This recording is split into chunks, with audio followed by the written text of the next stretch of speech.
Est-ce que va conflit ce qu'on compte na mabota na biso lelo?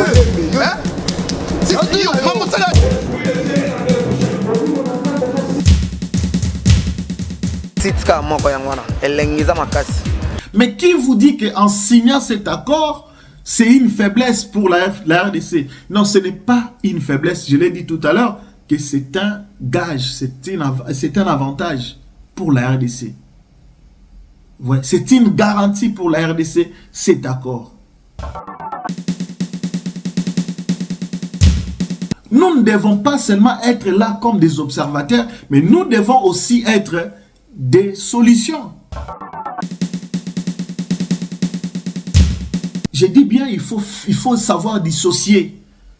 Les problèmes internes, les problèmes congolais doivent être traités entre Congolais. Et Kagame n'a pas le droit de venir entrer dans le problème congolais.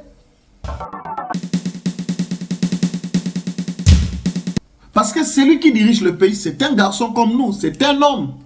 Et où est notre force? Parce que Tshisekedi ne combat pas contre les fils du pays. Tshisekedi ne combat pas les Congolais. Tshisekedi se bat contre d'autres puissances. Il n'y a pas que le Rwanda. Vous pensez que c'est le Rwanda? Non. Le Rwanda, d'ailleurs, est appuyé par d'autres pays, pour ne pas les citer.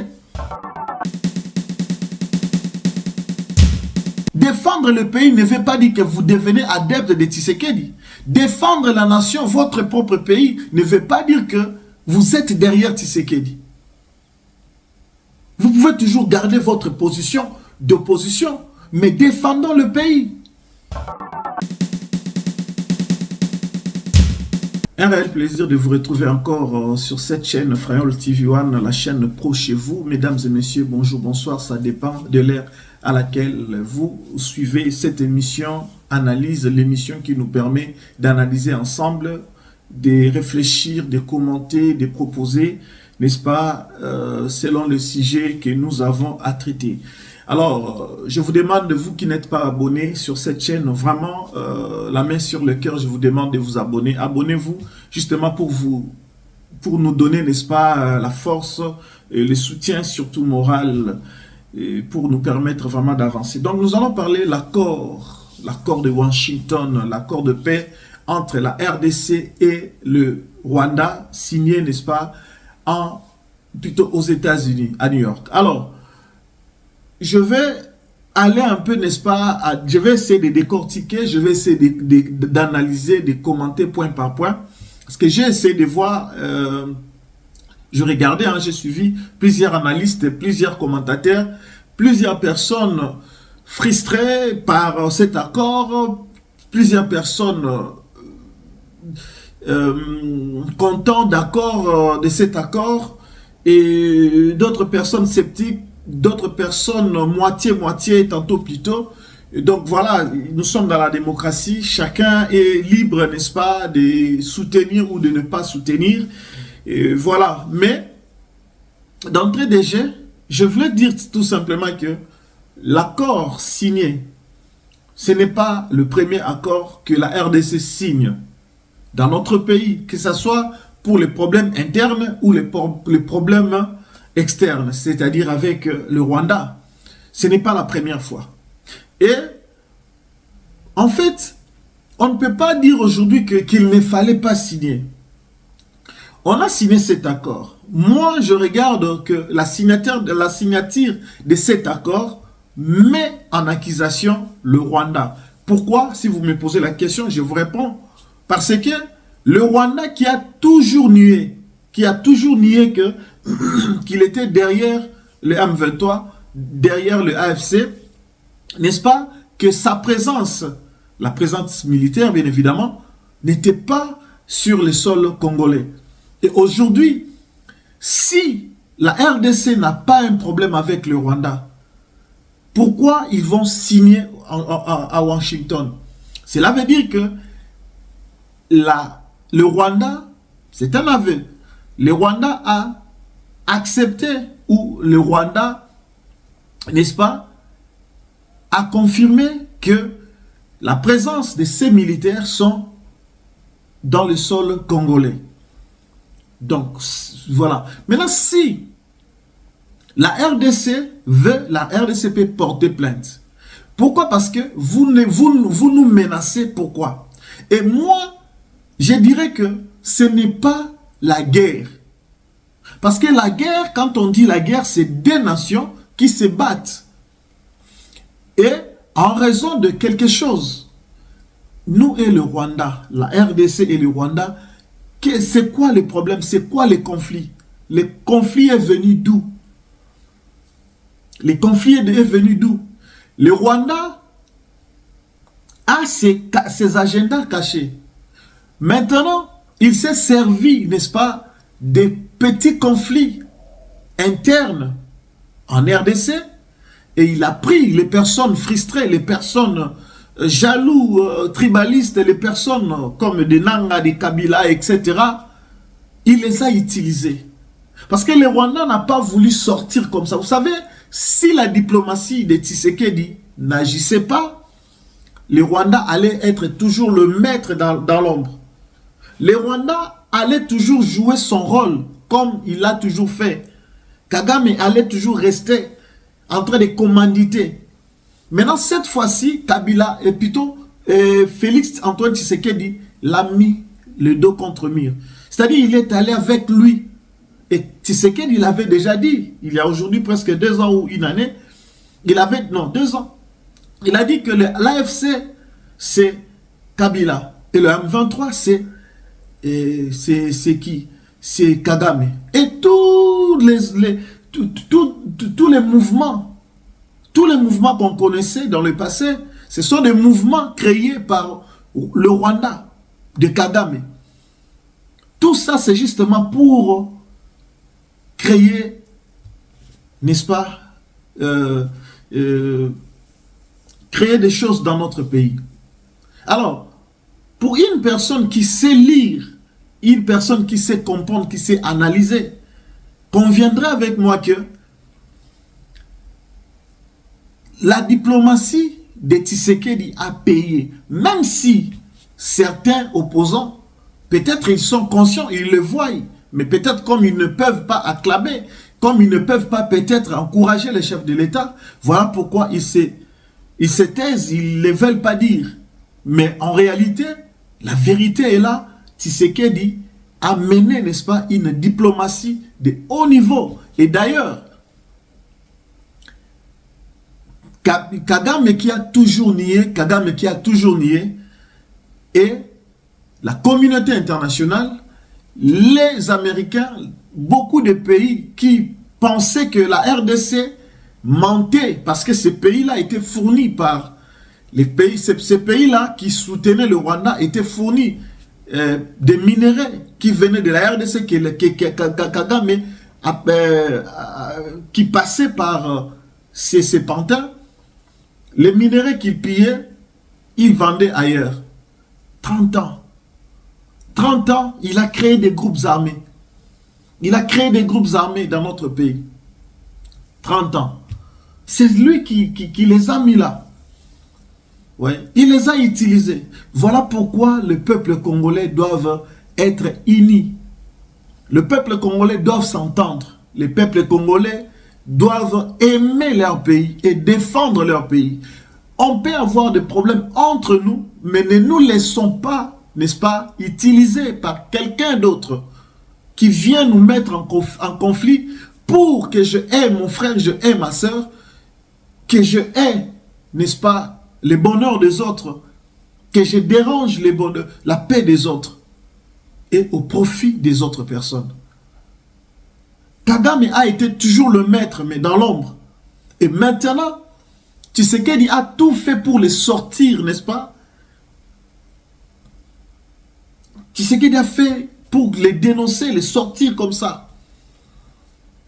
Et aujourd'hui, tout le monde sait que Kagame, c'est lui qui tue, c'est lui qui pille, n'est-ce pas, le minerai de la RDC. Ce n'est plus un secret.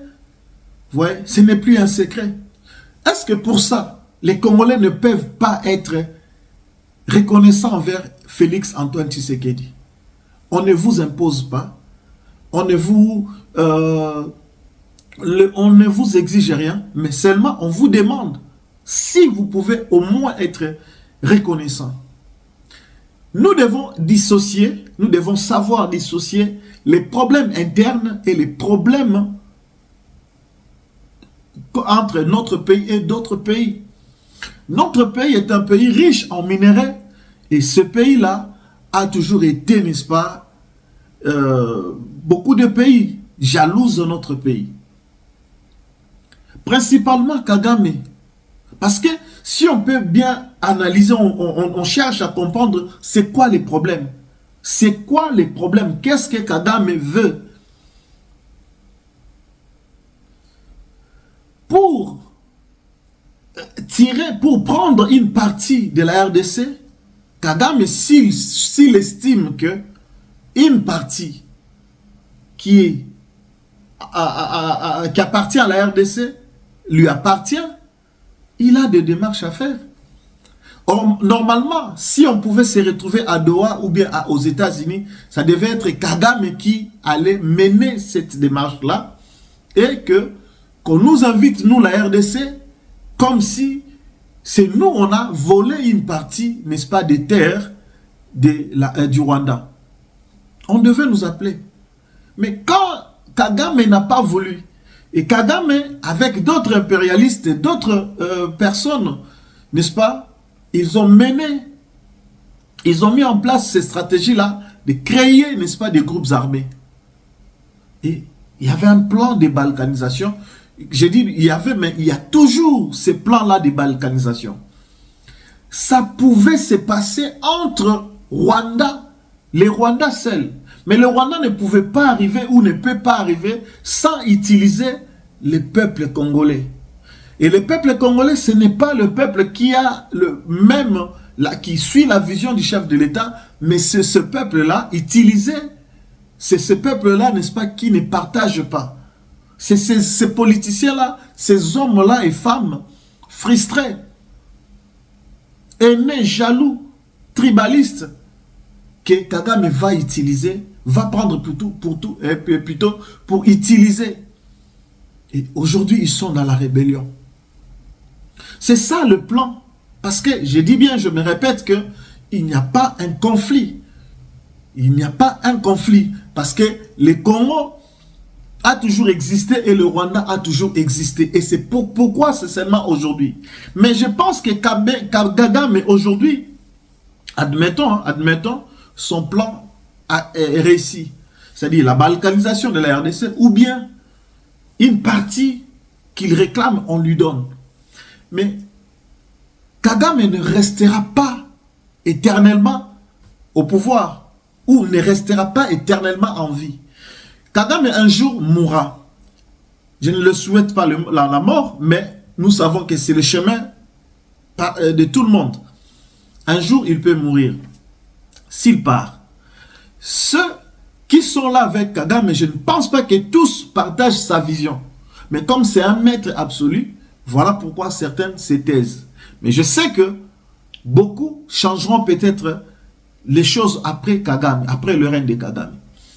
Si les gouvernements actuels, et nous savons qu'aussi eux aussi passeront un jour, mais je sais que nos enfants et les enfants de nos enfants qui apprendront, n'est-ce pas, l'histoire du pays, si une partie était donnée au Rwanda, nos enfants-là s'élèveront un jour. Parce que la superficie, nos enfants étudient, à l'école, nos enfants étudient la superficie de la RDC. Vous voyez? Donc, un jour, ils vont réclamer. Vous voyez?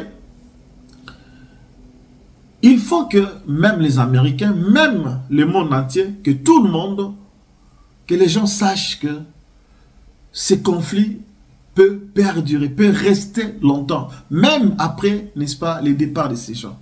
Moi, je pense que la bonne manière, n'est-ce pas, de faire, c'est vraiment de discuter les choses. En fait, parce que quand on lit l'accord signé entre le Rwanda, je pense qu'il y a certaines choses, moi, ça c'est mon analyse à moi, il y a certaines choses qui n'ont pas été évoquées. Est-ce que, parce que moi je me demande, est-ce que la RDC a eu à exposer, à demander c'est quoi les soucis du Rwanda? Est-ce que le Rwanda a eu à dire, pour qu'on en finisse une bonne fois pour toutes, est-ce que le Rwanda a eu à dire les problèmes qui les dérangent? Ou si le Rwanda, et plutôt la RDC a volé une partie de ses terres, ou si la RDC lui doit je ne sais pas quoi, est-ce qu'il a dit? Est-ce que la RDC a posé cette question? Est-ce que la RDC se rappelle qu'il est redevable au Rwanda? Et si tel est le cas, pourquoi ne pas trouver la solution une bonne fois pour toutes? Vous voyez, quand j'analyse comme ça, je vous dis que coquille vide, il n'y a rien. Donc, aujourd'hui, la RDC a perdu beaucoup de ses fils et filles. Parce que le Rwanda, si on peut dire qu'il y a eu de morts, c'est que de militaires. Les civils n'ont pas été touchés. Et pourquoi? Parce que la RDC ne fait pas la guerre avec le Rwanda. La RDC est en train, n'est-ce pas, de repousser les militaires qui sont dans les villes, qui occupent les villes de la RDC. La RDC est en train, n'est-ce pas, de repousser, de faire sortir les rebelles. La RDC n'a pas attaqué le Rwanda. La RDC n'attaque pas le Rwanda parce que Luvungi, il y a des... Nous sommes un pays frontalier. Nous avons des frontières. Vous voyez, le côté Tchangungu avec vers le sud Kivu, Changun, vous voyez, le côté Gisenyi, Gabon, là-bas, il y a plusieurs frontières qu'on a avec le Rwanda. Donc la RDC, si les FARDC occupés, n'est-ce pas, étaient présents, les FARDC étaient présents, n'est-ce pas, dans la ville de Bukavu, Goma, etc. Peut-être, je ne sais pas comment ça, qu'est-ce qui allait se passer. Donc, ne parlons pas de la guerre, mais disons, parlons de l'agression. Parce qu'en réalité, c'est l'agression, c'est le Rwanda qui agresse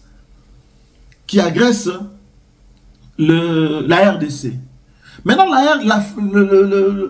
le Rwanda n'a pas un effectif plus que la RDC. Le Rwanda n'a pas l'armée, vous voyez, comme la RDC. N'a pas des hommes comme la RDC. Un petit pays qui menace, qui agresse un grand pays, un pays continent. Vous savez pourquoi aujourd'hui on dit que le Rwanda gagne, entre guillemets, cette guerre? Mais ce n'est pas la guerre, je dis que c'est l'agression. Pourquoi? Parce que le Rwanda est soutenu par les puissances extérieures. Ça, c'est de 1. De 2, c'est parce que celui qui était là, Hippolyte Kanambe, avait fragilisé notre armée. Si pendant 18 ans, Hippolyte Kanambe avait, s'il était congolais, s'il était président de ce pays-là, fils de ce pays-là, il allait, n'est-ce pas, en tant que lui, qui était, n'est-ce pas, ou qui est militaire, il allait normalement donner sa priorité dans l'armée. On vit Ibrahim Traoré au Burkina Faso, il est militaire, il entre, il fournit, n'est-ce pas, il prépare l'armée burkinabé. Il prépare. Ouais. Donc, lui, Kabila militaire, il aurait dû préparer, former l'armée congolaise. Mais il n'a pas fait. Tout simplement parce qu'il savait ce qu'il faisait avec le Rwanda, ce qu'il faisait avec Paul Kagame. Parce que le Rwanda ne peut pas faire la guerre à la RDC et gagner. En termes de population, en termes d'armée, en termes, n'est-ce pas, de munitions de guerre, etc. La RDC dévance. Donc, on ne parle pas ici de la guerre, mais on parle de l'agression. C'est le Rwanda qui agresse la RDC. Mais comme ils ont eu l'avance, parce que ils se sont servis, n'est-ce pas, de fils et filles de la RDC. Des traîtres. Ils avaient déjà mis leur plan en marche qui a réussi, n'est-ce pas, à 5%. Parce qu'ils ne contrôlent pas toute la RDC. Ils contrôlent une petite partie, n'est-ce pas, de l'Est. Pas à 100% aussi, n'est-ce pas, au niveau de l'Est. Au moins donc la ville de Goma, la ville de Bukavu, quelques villes, localités, etc. Donc, aujourd'hui, Paul Kagame s'est servi, n'est-ce pas, de ses fils, de ces traîtres-là. Ils ont essayé, parce que ni t'était, n'est-ce pas, la clairvoyance de Félix Antoine Tshisekedi Tshilombo, on allait nous dire que non, c'est un conflit interne. Voilà pourquoi ils ont sorti, n'est-ce pas, les prêtres catholiques pour dire qu'il faut qu'on s'entende, et la guerre à l'Est, les choses à l'Est, etc. C'était pour masquer et protéger, n'est-ce pas, leurs bourreaux. C'était pour protéger Kagame. Vous, peuple congolais, vous qui soutenez le rebelle, sachez que vous soutenez directement Paul Kagame. Vous qui ne comprenez pas les combats, parce que ce qui se passe à l'Est, Tshisekedi est venu trouver. Parce que ça fait 30 ans, 3 décennies, alors que Tshisekedi n'a que 7 ans au pouvoir. Donc, Tshisekedi est venu trouver ce qui se passe à l'Est. Mais, depuis toujours, Paul Kagame était caché. Vous le voyez souvent à la télé. Parler, non. Il ne parlait pas. Et c'est aujourd'hui que Paul Kagame, d'ailleurs, il vient de faire une déclaration la semaine dernière, où il parle que le Rwanda a des minéraux et surtout de bonnes qualités, etc. Aujourd'hui, vous voyez, il commence à sortir, il parle. Mais nous savons que ce sont des mensonges. Oui. Est-ce que le Rwanda dispose de l'uranium? Vous voyez? Donc, aujourd'hui maintenant, Kagame parle souvent, il parle beaucoup. Pourquoi? Parce que avant, il se servait, n'est-ce pas, de ces rebelles-là qui pillaient. Ils se sont... Vous pensez que non, ils ont pris une ville, ils contrôlent cette ville-là. Non, pendant qu'ils sont dans cette ville-là, ils sont en train de piller. Vous voyez? Ils sont en train de piller et il y a des camions qui évacuent, n'est-ce pas, le minerai chaque soir. Donc, Paul Kagame était dans l'ombre, mais il agissait, il donnait des ordres. Là, parce que Hippolyte Kanambe était là, il savait ce qu'il faisait avec lui. Mais aujourd'hui, pourquoi vous n'arrivez pas à comprendre, pourquoi vous n'arrivez pas à voir avec vos yeux? C'est comme dans la Bible, on dit, vous avez des yeux, mais vous ne voyez pas. Des oreilles, mais vous n'entendez pas. Et vous ne comprenez absolument rien. Et c'est ça les Congolais. Plusieurs Congolais sont comme ça. Une guerre qui a perduré, je dis, une agression qui a duré pendant 3 décennies. Tshisekedi est arrivé. Tantôt c'était comme des soupçons, c'était juste comme des rumeurs, c'est le Rwanda, c'est Paul Kagame, etc. On voyait seulement non, ce sont des rebelles, ce sont des terroristes, etc. Ça parlait que ça. Mais aujourd'hui, tout le monde sait que c'est Paul Kagame qui est derrière. Et c'est tout, dans tout le... D'ailleurs, Donald Trump l'a dit, à chaque fois qu'il faisait, n'est-ce pas, des discours, il revenait sur l'agression rwandaise. Il revenait, il parlait de beaucoup de morts en RDC. Kagame était dans l'ombre. Mais grâce à Félix Antoine Tshisekedi Tshilombo, Kagame est mis à nu. Kagame est maintenant mis devant les projecteurs. Aujourd'hui, il ne peut plus régner. Ouais.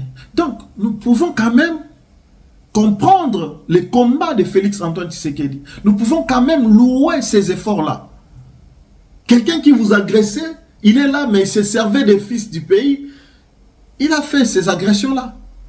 Mais aujourd'hui, mais pourquoi la RDC n'arrive pas? Justement parce que la RDC ne dispose pas d'une armée forte. On a des hommes. Dire qu'on n'a pas des hommes, non, ça serait faux. On a des hommes. On a un nombre, on a un effectif. Sauf que ceux qui étaient à la tête de ces bataillons, c'était des traîtres. Voilà pourquoi on a arrêté plusieurs majors, on a arrêté plusieurs, n'est-ce pas, officiers, plusieurs généraux. Parce que c'était des traîtres qui donnaient des ordres aux militaires qui étaient prêts à défendre la nation. Il fallait qu'ils reculent. Il fallait, n'est-ce pas, qu'ils fassent un recul. C'est ça. C'est ça. Et depuis qu'on a enlevé, n'est-ce pas, ces généraux-là, regardez comment la RDC arrive à se défendre. Mais, et ils avaient déjà, le Rwanda avait pris, n'est-ce pas, l'avance sur le FARDC. C'est ça. Alors, cet accord signé à Washington, comme je l'ai dit, que c'est un accord qui met en accusation directement le Rwanda. Parce que si toi, tu n'as pas un problème avec la RDC, pourquoi tu signes? Il fallait qu'on signe avec le M23. Et voilà pourquoi Tshisekedi, intelligent et sage qu'il est, il n'a pas voulu négocier directement avec ces gens-là. Il n'a pas voulu, il savait. Parce qu'on va passer du temps pour rien. Parlons directement avec. Pourquoi Kagame avait fui, n'est-ce pas, en Angola? Puisqu'il fallait, en décembre 2024, qu'il fallait signer. Mais pourquoi il avait fui? Il voulait dribbler. Mais Tshisekedi est très efficace. Et ensemble avec son équipe gouvernementale, ils ont essayé, n'est-ce pas, de résister jusqu'au jour d'aujourd'hui. Si ces rebelles-là aussi, n'est-ce pas, étaient forts, ils allaient arriver, comme ils étaient tellement ambitieux, qu'ils allaient prendre d'autres villes et arriver à Kinshasa. Ils n'arrivent pas à le faire. Pourquoi? Parce que en face, ils rencontrent aussi, n'est-ce pas, une intelligence, une stratégie du chef de l'État. Donc l'accord signé à Washington, beaucoup disent, oh non, son application, comment les choses vont se faire, etc., etc. Écoutez, on signe l'accord. Signer l'accord, ce n'est pas dit que c'est la fin. Tout dépend des partis, comment ils vont exécuter, ils vont faire que cet accord soit respecté. Moi, j'ai dit que le côté RDC, ils sont prêts à respecter l'accord. Mais c'est seulement le côté Rwanda, c'est-à-dire que le Rwanda peut signer, mais le Rwanda peut signer, n'est-ce pas, juste parce qu'il n'a pas de choix. Le Rwanda, je vous dis, il a signé, justement, Paul Kagame n'a pas de choix. Il fallait qu'il signe. Il fallait qu'il signe. Mais il a signé, c'est, comme on dit, comment je peux dire, il a signé pour signer. Mais il sait qu'il ne va pas appliquer. Et d'ailleurs, il va créer d'autres tensions. Et vous savez, le jour même de la signature, il y a eu des morts. Le jour suivant, le 5 décembre, il y a eu encore des morts, des attaques, etc. Des bombardements, etc. À Bungarama, si c'est une ville située au Rwanda, il y a eu des zombies qui quittent le Rwanda vers la RDC. Donc, Kagame est le maître. Il peut dire, Tshisekedi l'avait déjà dit, il l'avait dit même, je te tends la main, tu dois donner l'ordre de retirer tes supplétifs, tes militaires sur le sol congolais. Alors, signer, ce n'est pas un mauvais. Qu'on arrive déjà à signer, le monde entier a vu comment cela a été fait. Et là, je vous dis encore, c'est une garantie. Cet accord, c'est une garantie. Parce que demain, le Rwanda, s'il continue à agresser, à faire ce qu'il fait là, le monde entier sera témoin de tout ça. Et d'ailleurs, le monde entier est témoin de cet accord. Maintenant, on va voir la volonté. Donc, je disais que signer, ce n'est pas mauvais. Mais pour la RDC, d'abord, cet accord, c'est une garantie. Si je dis bien c'est une garantie, il faut être un bon analyste pour comprendre cela. Je dis que le peuple congolais doit connaître d'abord l'histoire de leur pays. On vient d'où, on est où et on va où. On a été dirigé par qui hier et aujourd'hui on est dirigé par qui. Les problèmes datent de quel moment et aujourd'hui, qu'est-ce qu'on est en train de faire ou qu'est-ce qu'on va faire pour sortir de la crise. Nous ne devons pas seulement être là comme des observateurs, mais nous devons aussi être des solutions. Parce que celui qui dirige le pays, c'est un garçon comme nous, c'est un homme. Et où est notre force? Parce que Tshisekedi ne combat pas contre les fils du pays. Tshisekedi ne combat pas les Congolais. Tshisekedi se bat contre d'autres puissances. Il n'y a pas que le Rwanda. Vous pensez que c'est le Rwanda? Non. Le Rwanda, d'ailleurs, est appuyé par d'autres pays, pour ne pas les citer. Le Rwanda est soutenu. C'est-à-dire que le Congolais, au lieu de... Je dis bien, il faut savoir dissocier. Les problèmes internes, les problèmes congolais doivent être traités entre Congolais. Et Kagame n'a pas le droit de venir entrer dans le problème congolais. Il n'a pas de proposition, il n'a pas de solution pour les problèmes congolais, à moins que les Congolais l'invitent. Les Congolais ne l'ont pas invité. Donc les problèmes congolais, les problèmes internes doivent être traités entre Congolais. Mais ici, nous parlons bien de l'agression rwandaise. C'est-à-dire, nous demandons que les Congolais devraient se lever pour défendre leur nation. Défendre le pays ne veut pas dire que vous devenez adepte de Tshisekedi. Défendre la nation, votre propre pays, ne veut pas dire que vous êtes derrière Tshisekedi. Vous pouvez toujours garder votre position d'opposition, mais défendons le pays. Défendons le pays. Tshisekedi fait face, n'est-ce pas, à beaucoup de... Oh non, il voyage. Mais quand il voyage, vous pensez que c'est un plaisir de voyager?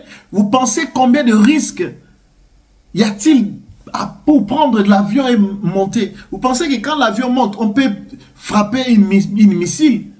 Dans cet avion, l'avion peut tomber, l'avion peut se perdre dans les radars, etc. Donc, Tshisekedi, quand il voyage, ce n'est pas un plaisir. Il ne voyage pas pour aller découvrir New York ou la France, la Belgique. Non. Il a grandi là. Il a déjà visité ces pays-là avant même qu'il soit aux affaires. Donc, ce n'est pas un plaisir. Il est en train, n'est-ce pas, de chercher les solutions.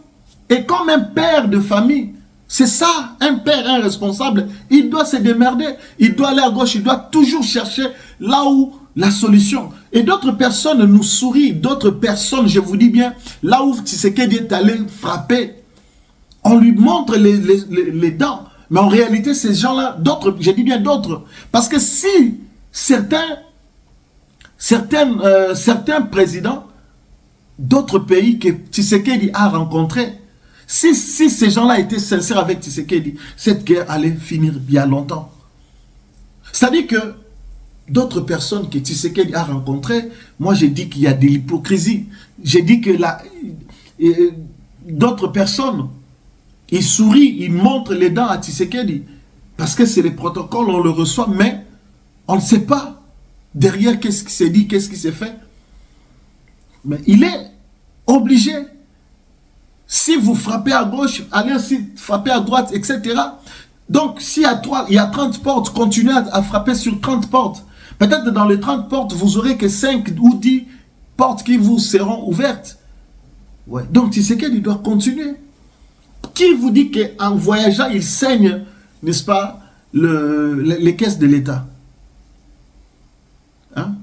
Donc, nous devons, peuple congolais, vraiment voir les choses autrement. Ne nous laissons pas emballer, n'est-ce pas, dans le poison rwandais. Ne nous laissons pas emballer dans les rumeurs, dans tout ce qu'on nous montre, dans tout ce qu'on nous dit. Nous avons des opposants corrompus, des opposants traîtres, des opposants qui travaillent avec le rebelle. Je dis et je répète encore que faisons la différence, dissocions, n'est-ce pas, les problèmes internes entre Congolais et les problèmes avec le Rwanda. Défendons le pays. Si on n'a pas fini les problèmes avec le Rwanda, même les dialogues que vous cherchez là, même tout ce que vous... Rien n'avancera. Je vous l'ai dit. Rien n'avancera parce que l'agresseur est là. L'agresseur n'a pas laissé la RDC. Même si, je vous dis qu'il a signé cet accord parce qu'il n'avait pas le choix. Mais son applicabilité, c'est là aussi ça posera un problème. Alors, en posant sa signature sur l'accord, est-ce que Donald Trump va contrôler l'Afrique? Parce que, quelque part, on doit dire que à un moment, les Américains ne contrôlaient plus, n'est-ce pas, l'Afrique centrale. Et peut-être que c'est le retour de choses, les retours. Mais moi, j'aimerais dire ici que Donald Trump peut jouer et peut gagner. Et en allant derrière le Rwanda, les États-Unis ne fera pas bonne affaire. Je dis bien et je me répète, en allant derrière le Rwanda, les États-Unis ne fera pas bonne affaire. Si ce que Tshisekedi veut est que, au lieu de passer par quelqu'un et que cette personne va voler et venir vous vendre, c'est un grand travail. C'est un grand travail. Parce que la RDC ne va pas se laisser faire. La RDC, Tshisekedi a trouvé une armée faible. Tshisekedi a trouvé une armée qui n'a pas, n'est-ce pas, qui n'avait pas de possibilité de se défendre ou défendre la nation. Mais nous disons qu'avec ce qui se passe, Tshisekedi ne va pas laisser les choses. Tshisekedi, d'ailleurs, vous avez entendu que une grande partie, n'est-ce pas, du budget 2026 sera mis au profit, n'est-ce pas, de FARDC. Donc, cela veut dire que les FARDC vont être renforcés en armes, en munitions, etc., en effectifs. Et on placera des généraux capables qui aiment le pays, qui vont défendre la nation jusqu'au sacrifice suprême. Donc la RDC va se repositionner. La RDC va travailler pour présenter, n'est-ce pas, une armée forte. Alors, si maintenant les Américains ou Donald Trump veut toujours jouer dans l'hypocrisie, je parle dans l'hypothèse où il joue dans l'hypocrisie, mais il est toujours avec le Rwanda. Alors, s'il passe par le Rwanda doit traverser, doit venir voler parce que le Rwanda n'a pas les minéraux. Et même si le Rwanda va utiliser les fils du pays, ça sera compliqué parce que ces moments-là, la RDC va renforcer ses frontières, va protéger ses frontières.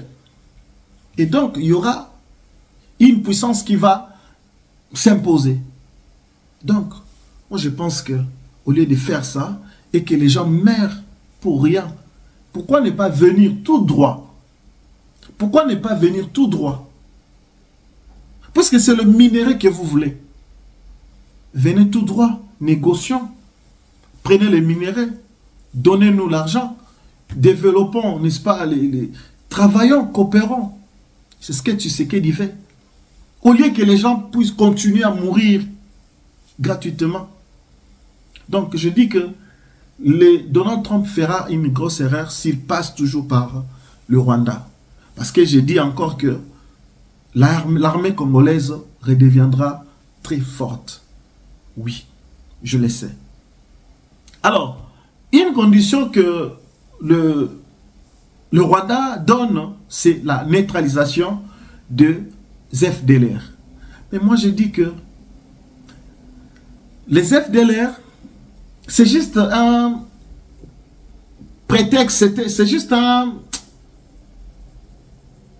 C'est la Libye en fait, c'est juste un truc qu'il veut juste... Parce qu'en fait, il n'a pas d'autre moyen pour dire que voilà, et mes conditions sont là. Parce que si nous nous rappelons bien, n'est-ce pas, l'ambassadeur rwandais en RDC, il avait dit que le problème des FDLR n'existait plus. Les FDLR n'existaient plus. Parce que le Rwanda pense que les FDLR présentent ou représentent un danger, une menace. Mais s'ils représentent une menace, on peut mener conjointement, on peut mener, n'est-ce pas, ces processus-là ensemble. Ou sinon, parce que ces FDLR, s'ils existent, ils doivent exister où? Ils doivent exister où? Vous les avez identifiés comment? Donc, moi je pense que c'est juste des faux fouillants. C'est des faux fouillants. Et ça ne doit pas aussi être... La RDC veut se développer. Les Rwandais ne peuvent pas nous retenir. Les Rwandais ne peuvent pas nous empêcher de nous développer. Parce que si on doit traquer les FDLR, ça va demander combien de temps. Or, nous, on court derrière le temps. Le chef de l'État a une vision. Le chef de l'État a un agenda pour finir son mandat. Pour, n'est-ce pas, faire ce qu'il a promis aux Congolais. Donc, le Rwanda ne doit pas nous imposer, ne doit pas nous retarder. Alors, je pense aussi que du côté, ça nous parlons par rapport à ce qui se passe du côté Rwanda, mais je sais que le Rwanda doit savoir aussi que la RDC ne se laissera pas faire et celui qui est là, c'est vraiment un fils du pays. Voilà l'avantage que les Congolais ont actuellement. Parce qu'avant, les Congolais n'avaient pas l'avantage parce qu'il y avait à sa tête, à la tête de la RDC, un corrompu, un monsieur, un mercenaire qu'on avait mis là, Hippolyte Kanambe, alias Joseph Kabila, chef rebelle. C'est ça le désavantage parce qu'il y avait cet homme-là qui pouvait, n'est-ce pas, laisser les pillages, autoriser, n'est-ce pas, les massacres, etc. Mais aujourd'hui, l'avantage que les Congolais ont, même si certains Congolais de mauvaise qualité n'arrivent pas à comprendre l'avantage qu'ils ont, c'est d'avoir un fils du pays. Un fils du pays qui essaye, n'est-ce pas, de faire les choses. Cette guerre a beaucoup retardé le développement de la RDC. Parce que sans la paix, il n'y aura pas de développement, d'avancement. Oui. Il faut une stratégie. Il faut voir comment, qu'est-ce qu'on peut faire. Diriger un pays, ce n'est pas comme diriger une boutique. Diriger un pays, il faut s'attendre à tout et se rendre à l'évidence. Donc ce n'est pas facile. Vous qui êtes encore ce que vous êtes, vous pensez que c'est facile. Non, cet homme de Tshisekedi a besoin de notre soutien. Les Congolais doivent soutenir son chef de l'État. Les Congolais doivent soutenir l'armée congolaise. Les Congolais doivent soutenir la police. Les Congolais doivent soutenir les services de renseignement, les services de l'État. Oui. On pose la question. Au Rwanda, voyez-vous les opposants passer à la télé, critiquer l'accord ou bien dire des choses?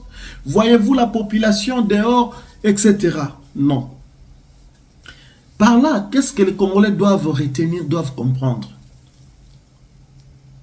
Parce que j'ai suivi même d'autres opposants, etc. Des gens qui aujourd'hui, ils ont quand même la grosse gueule parce que la démocratie que Tshisekedi essaye de restaurer ou d'instaurer dans notre pays leur donne le droit de dire tout ce qu'ils veulent, tout ce qu'ils pensent. Être opposant ne veut pas dire être négatif à tout moment. Être opposant ne veut pas dire qu'on doit être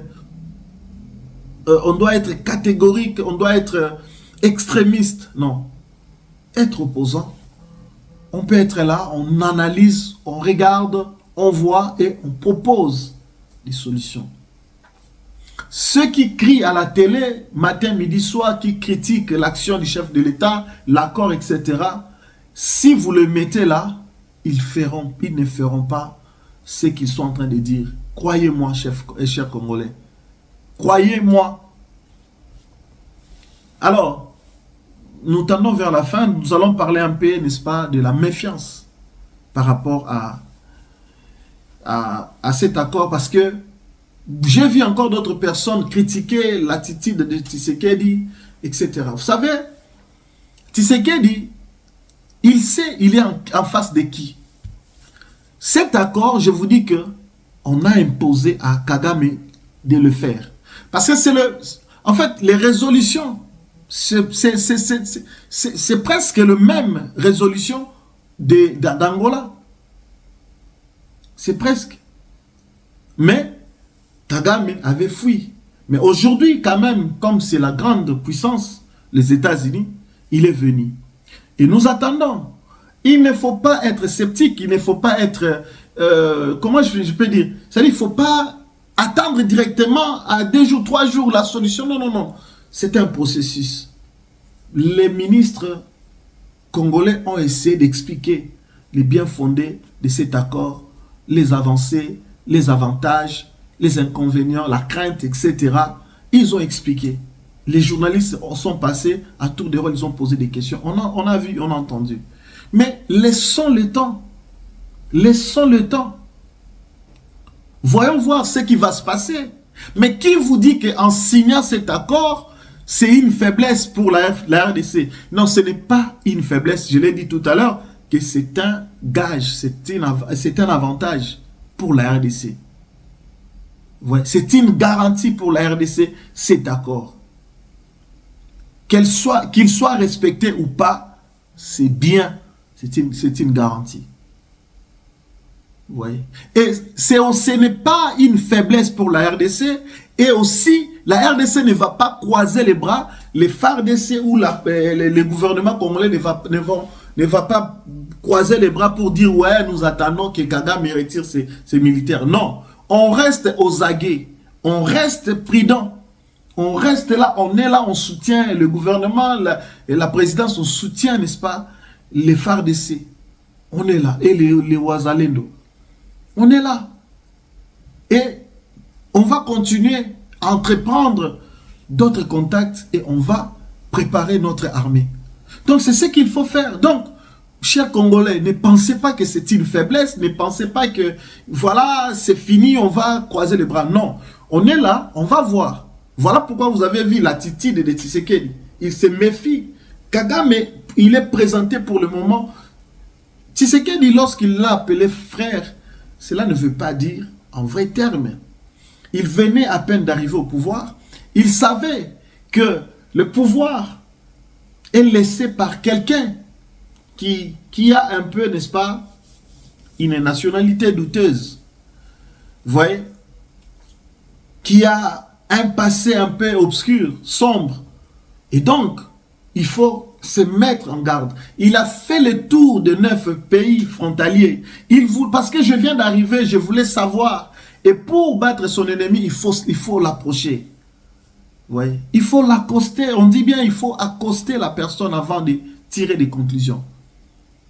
Tshisekedi est allé au Rwanda, il a ramené Kagame à Kinshasa. C'était justement pour... C'est un homme de paix, il veut parler avec tout le monde. Et aussi pour comprendre, n'est-ce pas, les milieux, comment ça fonctionne. C'est ce que Tshisekedi a fait. Et vous, si vous arrivez au pouvoir, si vous n'allez pas le faire, je regretterai. Parce qu'il faut le faire, il faut aller. Il faut les voisins, il faut parler avec. Et vous savez que les voisins envient toujours notre pays. Donc, la méfiance, ce n'est pas vraiment, on ne peut pas coller ça à Tshisekedi, la méfiance, mais c'est quelqu'un qui veut la paix, mais qui reste aux aguets quand même, parce qu'il sait qui est en face de lui, qui est Kagame. Et Kagame va-t-il renoncer facilement comme ça? J'ai dit non. En tout cas, moi, j'ai dit non. J'ai dit que l'accord des États-Unis, l'accord de paix signé aux États-Unis, c'est un accord qu'il a signé parce qu'il n'avait plus de choix. C'est-à-dire qu'il était déjà sorti, parce qu'avant, il était dans l'ombre. Mais là, il ne peut plus être dans l'ombre parce que ces militaires sont là. Parce que tout est mis à nu. Donc, il ne peut plus que se cacher. Voyez. Donc,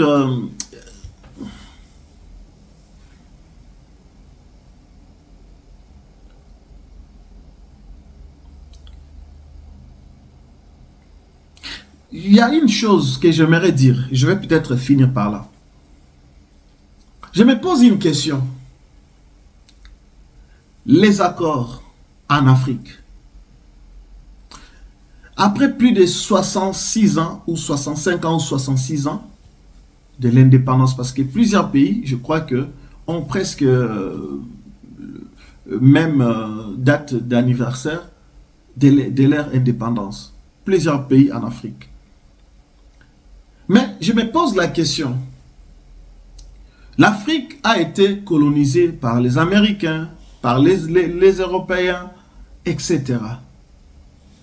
Mais je pense qu'un homme de 65 ans est mature. Un homme de 65 ans est capable de se défendre, de faire des choses. Ici, je ne vois pas le Rwanda, je ne vois pas la RDC, je ne vois pas l'Angola, je ne vois pas le Congo-Brazzaville, le Nigeria, etc. Mais je vois l'Afrique. Je parle d'Afrique. Et à 65 ans, 66 ans, 67 ans par là, l'Afrique continue à regarder sur la puissance extérieure. L'Afrique dispose de richesses, sol, sous-sol, forêt, eau. L'Afrique. Maintenant, il y a quand même des hommes civilisés en Afrique, des hommes développés, évolués, etc. Mais jusqu'à quand on va continuer à gérer les problèmes africains chez les voisins, chez les Européens, chez les Américains, etc. Jusqu'à quand? Ici, j'interpelle à la conscience collective. J'interpelle les Africains. Jusqu'à quand les problèmes africains doivent être traités de cette manière-là?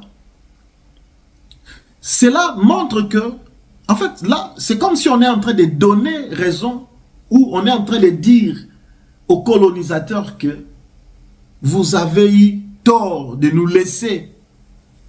Il fallait continuer à être là, il fallait continuer à nous gérer. Parce que je ne peux pas comprendre que 65 ans plus tard, l'Afrique n'arrive pas à résoudre ses problèmes. Et pourquoi on doit toujours avoir des problèmes entre nous, les Africains? Pourquoi? Et pourquoi les Africains, vous laissez entre les mains des impérialistes, entre les mains, n'est-ce pas, des opportunistes, les gens qui viennent vous corrompre pour tuer vos propres frères? Je parle de Mali, je parle de Burkina Faso, je parle de Soudan, je parle de Guinée, je parle de Bénin, je parle et je parle. Il y a eu même un coup d'État raté au Bénin. Et ça, vous allez dire quoi? Vous allez dire quoi? Vous avez vu les Africains, regardez bien, observons. Vous avez vu un coup d'État aux États-Unis. Vous avez vu un coup d'État en France, en Belgique. Vous avez vu un coup d'État en Italie, en Angleterre. Vous avez vu un coup d'État en Allemagne. Vous avez vu un coup d'État en Europe, en Asie, en Océanie, en Amérique. Vous avez vu. Mais pourquoi c'est seulement en Afrique? Et en Afrique, pourquoi l'homme noir veut le pouvoir? Pourquoi? Pourquoi il y a certains qui veulent s'éterniser? Et pourquoi il y a ceux-là qui ne laissent pas l'autre finir son mandat et partir? Pourquoi il y a toujours des menaces? Ce qu'on veut, c'est le développement. Poussons celui qui est là, qu'il développe le pays. Attendons les élections. C'est ça la démocratie. Je ne peux pas comprendre qu'à 65 ans, l'Afrique n'arrive pas à imposer la démocratie, à imposer la paix. Pourquoi on doit toujours se tirer, toujours des putsch, Gabon, etc. Non, chers Africains, nous devons réfléchir. Vous qui aimez le pouvoir, vous qui avez besoin, vous qui aspirez au pouvoir, devenir je ne sais pas qui, faites-le bien, mais ne vous laissez pas. Ces gens-là qui passent derrière vous, qui vous fournissent, n'est-ce pas, les armes, et vous allez tuer les humains, les innocents. Et le sang de ces gens-là criera un jour.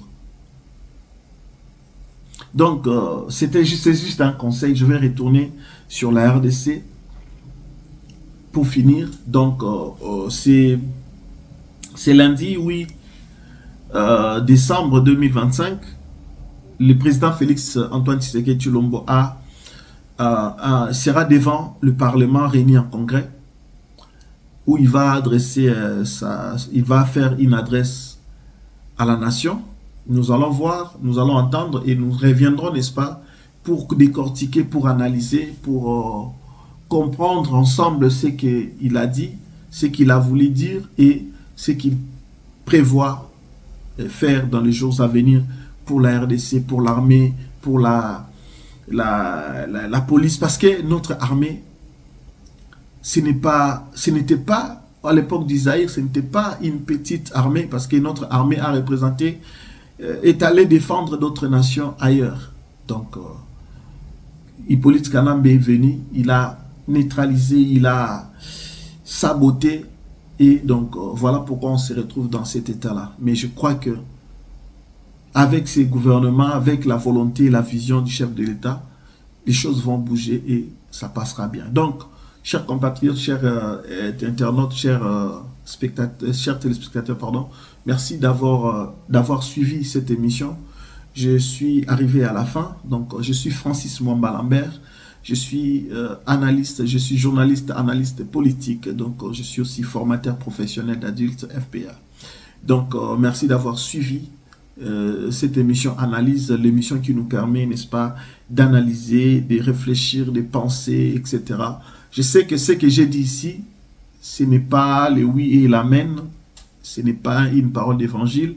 Je suis un humain, je peux aussi tâtonner, je peux aussi, n'est-ce pas être cohérent, etc.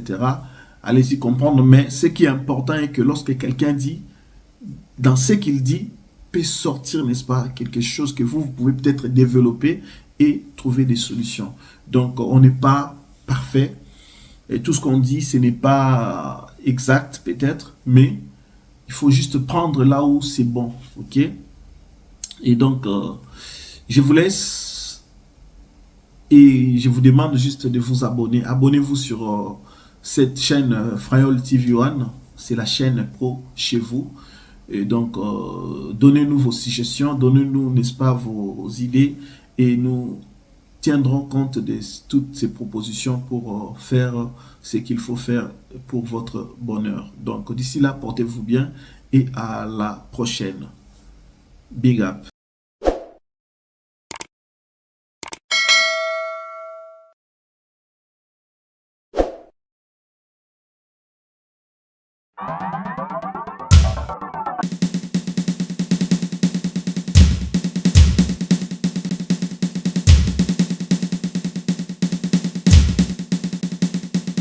Est-ce que va conflit parce que côté na mabota na biso lelo